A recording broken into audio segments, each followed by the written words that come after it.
हे भगवान शिव, यदि सावन सोमवार में आपके इस भक्त से कोई भूल हो जाए तो क्षमा करना। हम सब आपकी ही संतान हैं, और जो इस वीडियो को लाइक करें उसके दुख दर्द और गरीबी को दूर कर देना।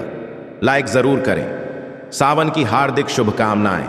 दोस्तों, सावन सोमवार के पवित्र दिन में यहां पर बांधे एक जोड़ी हरी चूड़ी 24 घंटे के अंदर में देखे चमत्कार। सावन का जो महीना होता है मर्यादा एवं यह भक्ति का महीना होता है, भक्ति का माह होता है।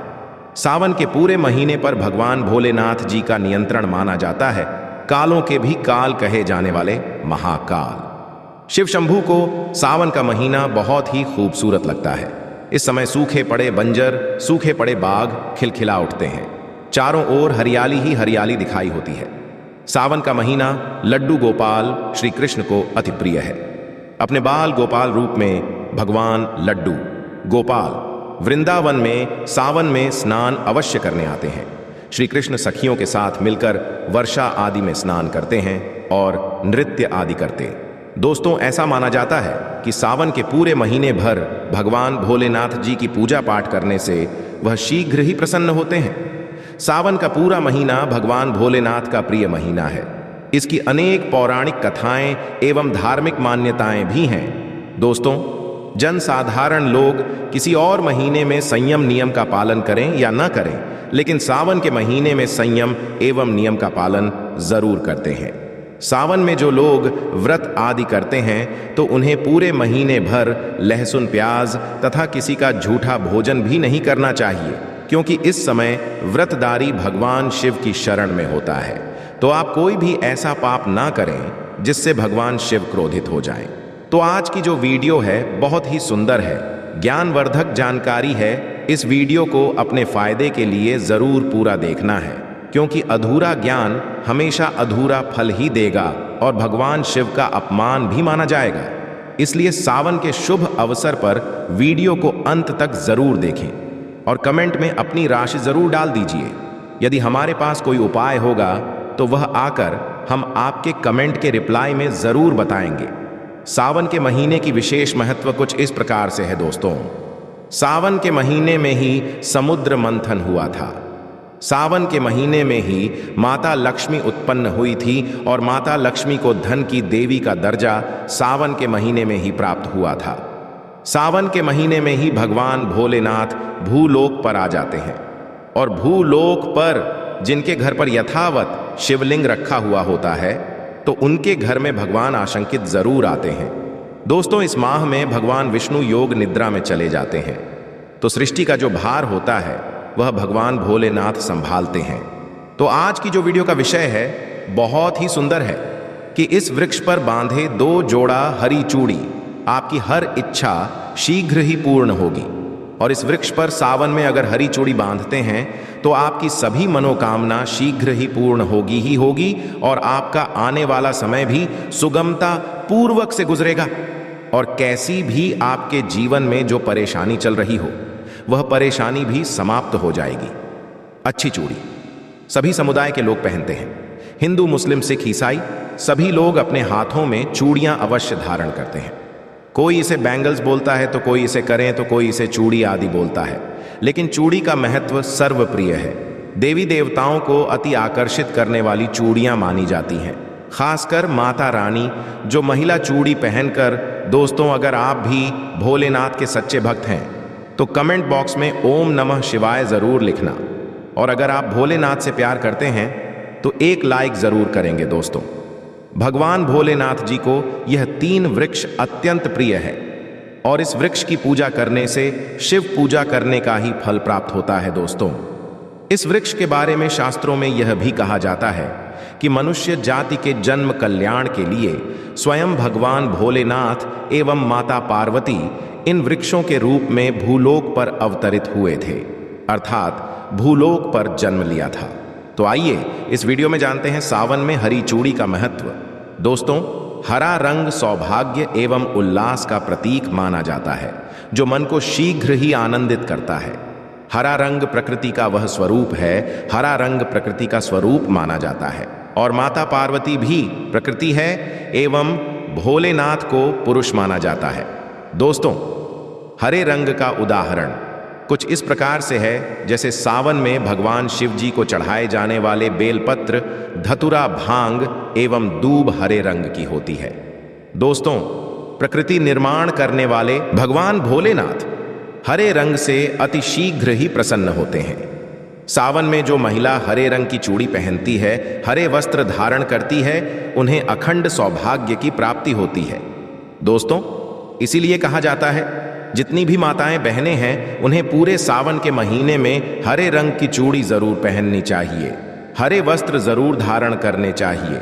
सावन के महीने में जो माताएं बहनें भगवान भोलेनाथ की पूजा करती हैं, शिव पू करती है, ऐसी माता बहनों को हरे रंग के वस्त्र धारण करने चाहिए और भूलकर भी सावन के महीने में नीले और काले वस्त्र किसी भी महिला को कदापि नहीं पहनने चाहिए।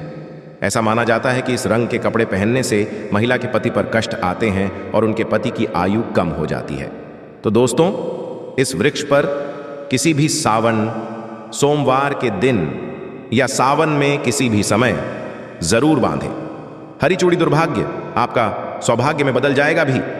आपके ऊपर परेशानी हो, गरीबी हो, कष्ट हो, कर्ज हो, तकलीफ हो, जीवन में जो परेशानी हो, वह सारी समस्याएं समाप्त हो जाएंगी। दोस्तों, केवल एक ही सोमवार के दिन अगर आप यह उपाय करते हैं, हरी चूड़ी इस वृक्ष पर बांधते हैं, तो आपके जन्म जन्मांतर की गरीबी भी मिट जाती है और शीघ्र ही आपके एक ही सोमवार के दिन यह उपाय करने से मनोकामना पूर्ण होगी। तो दोस्तों, वह वृक्ष कौन से हैं? आइए जानते हैं। प्रथम वृक्ष है शमी का वृक्ष। शमी के वृक्ष के बारे में ध्यान से सुनिए। तो शम का वृक्ष माता पार्वती का एवं भगवान भोलेनाथ जी का मिश्रित स्वरूप कहा जाता है। इसलिए दोस्तों, शमी के वृक्ष को उमा महेश्वर वृक्ष भी कहा जाता है। पूरे सावन भर शम के वृक्ष पर माता पार्वती एवं भगवान भोलेनाथ जी का वास माना जाता है।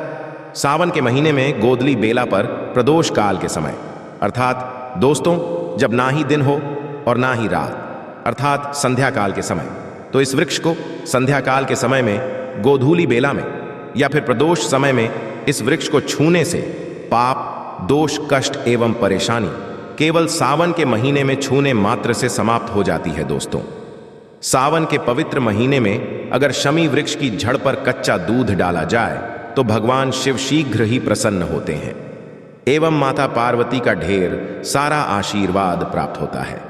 दोस्तों, शम के वृक्ष का महत्व कुछ इस प्रकार से है। भगवान राम रावण पर आक्रमण करने के पूर्व भगवान राम ने शमी वृक्ष की पूजा की थी और पांडवों ने अपने दिव्य हथियार भी शमी के वृक्ष के नीचे में दबाए थे। शमी का वृक्ष जिस घर में लगा होता है उस घर का कल्याण हो जाता है और उस घर में सभी प्रकार के भौतिक सुख वास माना जाता है।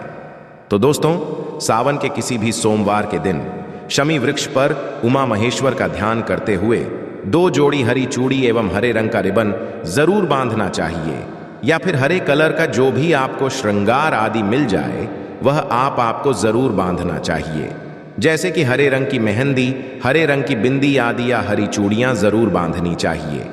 दोस्तों, कैसी भी आपकी मनोकामना हो वह एक ही बार में पूर्ण हो जाएगी, क्योंकि इस खास समय पर यानी सावन के समय में भगवान शिव खास तौर पर वास करने आते हैं धरती पर और शमी के वृक्ष में स्थायी रूप से वास करते हैं। शमी का वृक्ष छूने मात्र से आपकी मनोकामना शीघ्र ही पूर्ण हो जाएगी। पूरे सावन भर अगर शमी के पत्ते भोलेनाथ जी को उनकी पूजा में चढ़ाते हैं तो इससे अष्टलक्ष्मी आपके घर में वास करती है। आपके घर में कैसी भी गरीबी हो, दरिद्रता हो, दुख हो, परेशानी हो, गरीबी हो, बीमारी हो, सब समाप्त हो जाती है और पूर्ण रूप से आपके घर में भौतिक सुख आकर के निवास करने लगते हैं। दोस्तों, दूसरा वृक्ष है धतूरे का वृक्ष। धतूरे का वृक्ष भगवान भोलेनाथ के उग्र रूप काल भैरव के अंश से उत्पन्न हुआ है। ऐसी मान्यता है कि शिवलिंग पर धतूरे के पत्ते या पुष्प फल चढ़ने से राहु केतु एवं शनि के कुप्रभाव समाप्त होते हैं। धतूरे के वृक्ष पर सावन के किसी भी सोमवार के दिन अगर 2 जोड़ी हरी चूड़ी बांधे तो शत्रुओं से छुटकारा मिलता है एवं शत्रुओं का सर्वनाश होता है। और दोस्तों, सावन सोमवार के दिन धतूरा का वृक्ष छूने मात्र से भगवान शिव आपके घर में दौड़े चले आएंगे।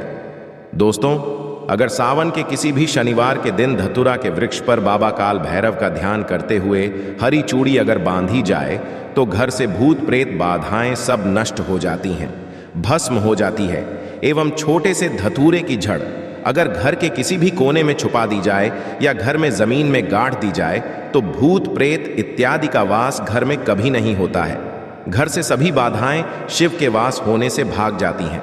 दोस्तों, जो तीसरा वृक्ष है वह है बेल का वृक्ष। अगर भगवान शिव को बेल पत्र ना चढ़ाए जाए तो सावन का व्रत अधूरा माना जाता है और बिना पत्र चढ़ाए ही शिवलिंग पर जल भी व्यर्थ हो जाता है।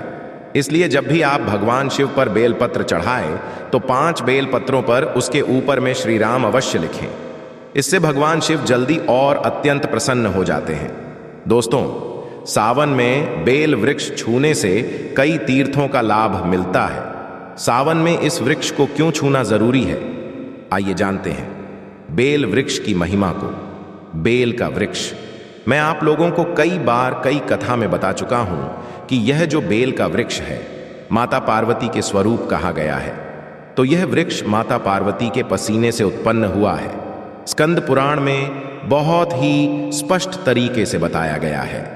इसके पत्ते में शिव और डाली में पार्वती, जड़ में ब्रह्मा एवं तन में विष्णु जी स्वयं रहते हैं।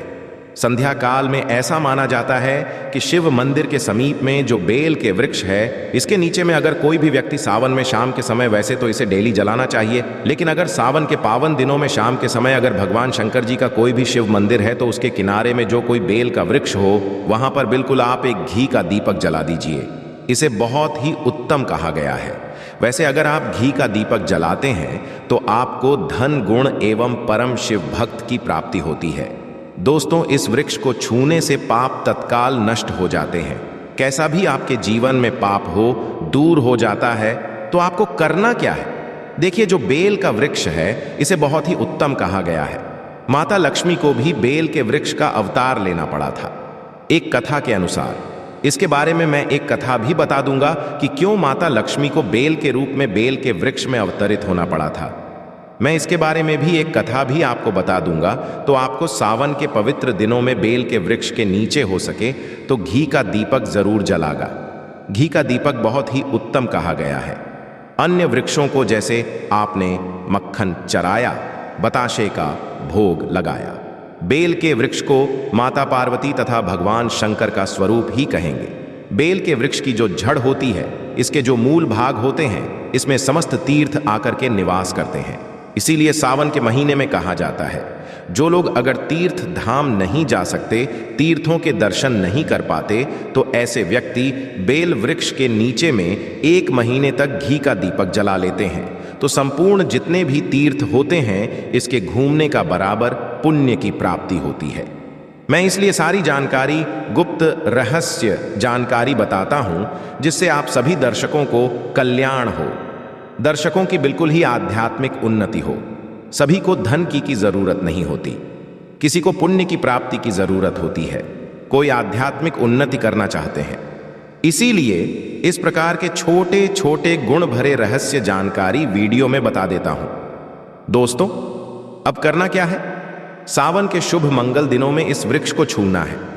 माता पार्वती से प्रार्थना लगानी है कि हे माता पार्वती, आप ही शक्ति स्वरूपा है, लक्ष्मी है, धन की देवी है, आप ही संसार को चलाने वाली देवी है।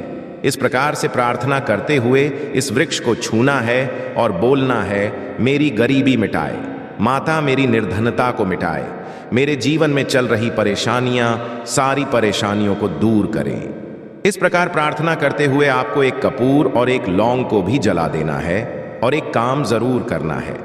जलाने के बाद इस वृक्ष को आपको बोलना है कि मैं भोग स्वरूप आपको धतूरे के पत्ते एवं धतूरे के फल समर्पित कर रहा हूं।